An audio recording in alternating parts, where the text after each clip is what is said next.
రాజమండ్రి ప్రాంతంలో కలకలం రేపిన పెద్దపులి గుర్తుంది కదా. ఇప్పుడు ఆ పెద్దపులిని అటవీ ప్రాంతంలో విడుదల చేశారు. నేషనల్ ఫారెస్ట్లో పెద్దపులిని విడిచిపెట్టారు అధికారులు. వారం పాటు ఏలూరు, తూర్పుగోదావరి జిల్లాల ప్రజలను వణికించింది ఆ పెద్దపులి. తూర్పుగోదావరి జిల్లాలో ఫారెస్ట్ అధికారులకు చిక్కింది.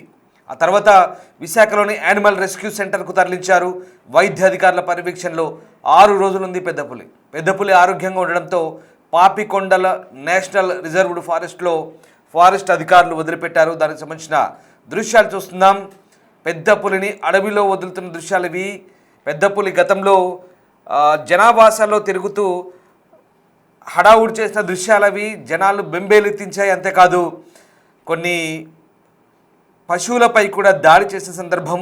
ఇటు తెలంగాణలో కూడా ఇలాగే ఒక పులి, ముఖ్యంగా ఉత్తర తెలంగాణ ప్రాంతంలో ప్రధానంగా సిద్దిపేట జిల్లాలో కూడా హల్చల్ చేసిన సంగతి తెలిసిందే కొద్ది రోజుల క్రితం. అయితే దానికంటే ముందే గోదావరి జిల్లాలో ఒక పెద్ద పులి రాజమండ్రి పరిసర ప్రాంతాల్లో జనాలు బెంబేలెత్తించింది. అయితే ఆ పులిని బంధించి సక్సెస్ఫుల్గా దాన్ని హెల్త్ చెకప్స్ కూడా చేశారు. ఇప్పుడు దాని ఆరోగ్యం కూడా బాగానే ఉందని తెలియడంతో పాపికొండల రిజర్వ్ ఫారెస్ట్లోకి వదిలేశారు. ఒకసారి ఆ దృశ్యాలు మనం చూడొచ్చు. యానిమల్ ట్రాన్స్పోర్ట్ రెస్క్యూ వెహికల్ అది. ఒక్కసారి దృశ్యాలు చూస్తే మనకు అర్థమవుతుంది. పులి అడవిలోకి వదలగానే ఎంత స్వేచ్ఛగా పరిగెత్తుకుంటూ వెళ్తుందో ఆ దృశ్యాలు చూడొచ్చు. డ్రోన్ షాట్స్ కూడా తీశారు. పులి వెళ్తుంటే, పులి కదలికల్ని, అడవిలోకి వెళ్తుంటే అవన్నీ కూడా చిత్రీకరించారు. ఒకసారి చూడొచ్చు. అవి ఆ బోను ఎత్తగానే పులి అమాంతం దూకి ఒకే ఉదుటిన ఇక పరిగెత్తుందంటే ఎక్కడ ఆగలేదు. కనీసం అటు ఇటు కూడా చూడకుండా పులి నేరుగా అటవీ ప్రాంతంలోకి పరిగెత్తుంది. దట్టమైన అడవిలోకి పరిగెత్తున్న దృశ్యాలు అవి. వైల్డ్ యానిమల్ ట్రాన్స్పోర్ట్ వెహికల్ అది. ఆ వెహికల్లో అధికారులు విశాఖ జూ నుంచి పాపికొండల అడవులకు తీసుకొచ్చి అక్కడ వదిలిన దృశ్యాలు అవి ఎక్స్క్లూజివ్గా చూస్తున్నాం. సో రాజమండ్రిలో కలకలం రేపిన పెద్ద పులిని అధికారులు పట్టుకొని విశాఖ జూకు తరలించిన సంగతి తెలిసిందే. అయితే అక్కడ వైజాగ్ జూ అధికారులు పులిని కొద్ది రోజుల పాటు పర్యవేక్షించారు.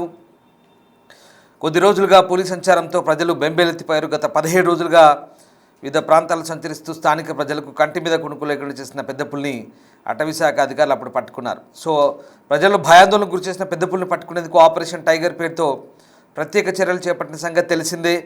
మనం కొన్ని పాత విజువల్స్ అవి ఫైల్ షాట్ చూస్తున్నాం. ఆ రాజమండ్రి దగ్గర పొలాల్లో పులి పరిగెడుతుంటే ఆ దృశ్యాలు స్థానికుల్ని నిజంగా హడలెత్తించాయి.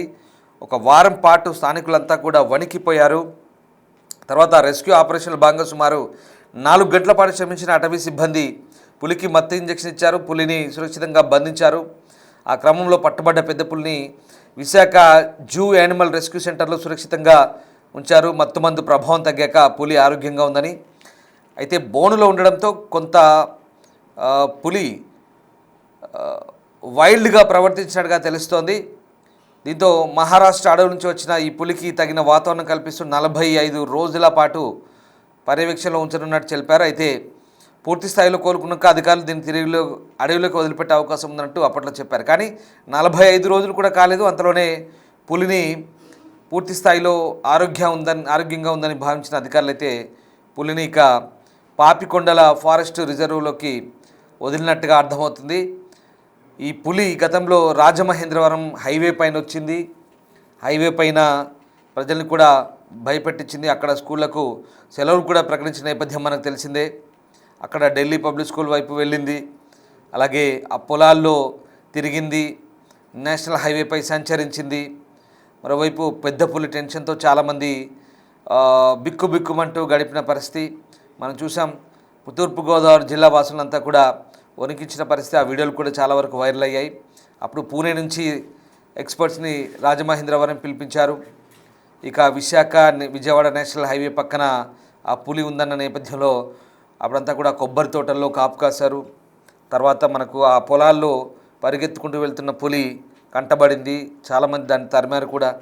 అలా మొత్తం మీద పులిని కనిపెట్టగలిగారు. పులి జాడను కనిపెట్టిన తర్వాత దాన్ని ఏలూరు జిల్లా కోయలగూడెం ప్రాంతంలో కనిపించింది. అప్పుడు తర్వాత గోదావరిని దాటి సీతానగరం వైపు వచ్చింది. ఇవన్నీ కూడా మనం అక్కడ చాలా ఆవుల్ని, అంటే మూగజీవాలను కూడా దాడి చేసి చంపింది. ఆవుల్ని, దూడలపై దాడి చేసి చంపింది. దాని పాదముద్రల ఆధారంగా దాన్ని కనుగొన్నారు. సో ఆధారంగా మొత్తం మీద మత్తుమందిచ్చి పట్టుకున్న తర్వాత పులి బాగానే ఉంది కాబట్టి ఇక అది బంధిస్తే దాని వైల్డ్ క్యారెక్టర్ ఏదైతే ఉందో చాలా క్రూరంగా వ్యవహరించే ఆ తత్వం ఉన్నటువంటి పులి పూర్తిగా డల్గా మారిపోయింది. ఎందుకంటే పులి చూడ్డానికి వైల్డ్గా ఉన్నా దానికి పరిస్థితులు అనుకూలంగా లేకపోతే లేదా తిండి కూడా సరిగా అంటే ఇక్కడ అధికారులు పెడతారు, బట్ బయట లక్షణాలు చెప్తున్నాను. అడవిలో కనుక అది వేటకు సంబంధించి తిండి కూడా ఒకవేళ కొద్ది రోజుల పాటు తిండి దొరకకపోతే కనుక పులులు కూడా క్షీణించిపోతాయి. వాటి సాధారణంగా ఉన్నటువంటి శక్తి హీనమైపోతుంది. సో అది వేరే అంశం. కానీ పులిని పట్టుకొని బంధించిన తర్వాత దాని సాధారణ లక్ష్యమైనటువంటి ఆ వైల్డ్ క్యారెక్టర్ని అది ఎక్కడా కోల్పోదు. చివరికంటా కూడా పులి ఆ స్థాయిలోనే గర్జిస్తూ గాండ్రిస్తూ పోరాడే లక్షణం అది. సో రకంగా పులిని బంధించిన తర్వాత ఇక లాభం లేదనుకున్న అధికారులు దాన్ని న్యాచురల్గా అడవి ప్రాంతంలోకి వదలాలని నిర్ణయించారు. ఒకసారి మనం చూడొచ్చు ఆ పులిని ఏ రకంగా ఫారెస్ట్ అధికారులు వదులుతున్నారు. బంధించిన బోన్ నుంచి వైల్డ్ యానిమల్ ట్రాన్స్పోర్ట్ వెహికల్ ద్వారా తీసుకొచ్చారు. తర్వాత అక్కడి నుంచి ఆటోమేటిక్గా దాన్ని వదిలారు. చూడండి, అది వదలగానే ఒక తాడు సహాయంతో దాన్ని బోను మూత తీసి దాన్ని పైకి వదిలారు. ఇంకా అటు నుంచి అది నేరుగా కనీసం ఎటువైపు చూడలేదు, ఒక్కసారిగా లంఘించి పరిగెత్తింది ముందుకు. అలాగే అటు నుంచి నేరుగా అడవిలోకి వెళ్తుంటే డ్రోన్ షాట్స్ కూడా తీశారు. ఇది wild Animal. So wild tigers అలాగే ఉంటాయి. వైల్డ్ టైగర్స్ సంబంధించినటువంటి అవగాహన ఉన్న ఎక్స్పర్ట్స్ని పిలిపించినప్పుడు వాటిని ఎలా ఉంచాలి, ఎలా ఈ క్యూరేటర్స్ కావచ్చు వీళ్ళంతా కూడా దాన్ని పరిశీలించారు.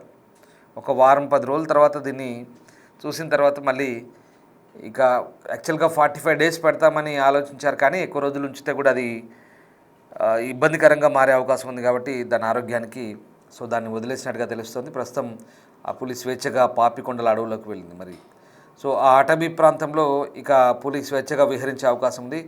ఇక మళ్ళీ అది జనావాసంలోకి వస్తుందా లేదా అనే అంశంపై అనేక రకాల సందేహాలు ఉన్నప్పటికీ ప్రస్తుతానికి దాన్ని చాలా దట్టమైనటువంటి అటవీ ప్రాంతంలో వదలడంతో ఇక జనావాసంలోకి రావడం కుదరదు, రాదు అనే ఉద్దేశంతోనే అధికారులు ఈ నిర్ణయం తీసుకున్నారు. కానీ జనాలు మాత్రం కాస్త అప్రమత్తంగానే గడపాల్సిన పరిస్థితి కొద్ది రోజుల వరకు అక్కడ ఉండింది. బట్ అధికారులు మాత్రం దాన్ని బంధించి మళ్ళీ తిరిగి అడవిలోకి వదిలిపెట్టిన పరిస్థితి. సో ఆ దట్టమైన అటవీ ప్రాంతంలో ఇక అది క్రూరమృగం స్వేచ్ఛగా సంచరిస్తుంది. ఎప్పటికైనా క్రూరమృగాల్ని బంధిస్తే కనుక ఖచ్చితంగా అవి ఎక్కువ రోజులు ఆ బంధించిన దాంట్లో ఉండలేవు కాబట్టి వాటి ఆరోగ్యం దృష్ట్యా ఈ నిర్ణయం తీసుకున్నట్టుగా తెలుస్తుంది. బట్ ఇప్పటికైతే విశాఖ జూ అధికారులు ప్రస్తుతం దానికి స్వేచ్ఛ వాయువులు ప్రసాదించినట్టుగానే మనకు అర్థమవుతుంది. సో కొద్ది రోజుల పాటు గోదావరి జిల్లాల ప్రజలను గడగడ వణికించిన పెద్ద పులి ఇప్పుడు మళ్ళీ స్వేచ్ఛగా మారిపోయింది. ఇది మహారాష్ట్ర వైపు నుంచి వచ్చిందని చెప్తున్నారు. మరి ఇక్కడ సిద్దిపేట జిల్లాలో కొద్ది రోజుల క్రితం వచ్చిన పులి అది ఇంకా దానికి సంబంధించినటువంటి జాడలు కనుగొనలేని పరిస్థితి. ఇక్కడ ప్రధానంగా సిద్దిపేట జిల్లాలోని కొన్ని మండలాల్లో, ప్రధానంగా పాత వరంగల్ జిల్లా అయినటువంటి చేర్యాల, మద్దూరు, దుల్మిట్ట, తర్వాత సిద్దిపేట జిల్లా అయినటువంటి నంగునూరు మండలాల్లో, దాని తర్వాత కోహెడ మండలాల్లో అది సంచరించింది. చాలా ప్రాంతాల్లో అక్కడ ఆవులను చంపింది, దూడలను చంపుతుంది. దానికోసం సీసీ కెమెరాలు పెట్టారు. మళ్ళీ ఆ చంపిన కళేబరాల కోసం మళ్ళీ మరుసటి రోజు కూడా వచ్చింది. అవన్నీ కూడా సీసీ కెమెరాలు క్యాప్చర్ అయ్యాయి. అటువైపు నుంచి మానేరు వైపు వెళ్ళిందని చెప్పారు. మరి అది ఎటువైపు వెళ్ళింది ఇంకా దాని జాడలైతే తెలియలేదు. సో మొత్తం మీద ఆ పులి జాడలైతే ఇంకా కనిపెట్టని పరిస్థితి. ఇక్కడ గోదావరి జిల్లాలో, ఏపీలో మాత్రం పులిని బంధించి మళ్ళీ దాన్ని ఆరోగ్యంగా తయారైన తర్వాత మాత్రం పాపికొండల అడవుల్లో వదిలిపెట్టిన పరిస్థితి.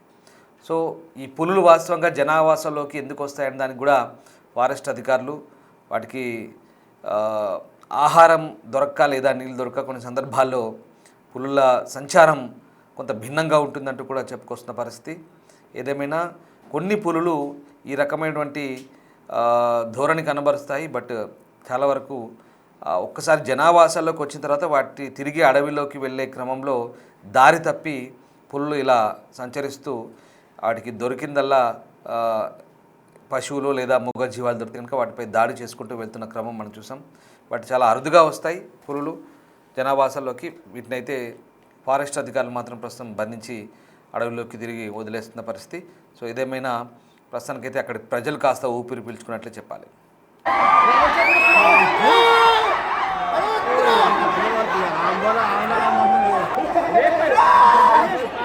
అక్కడ ఉంటుంది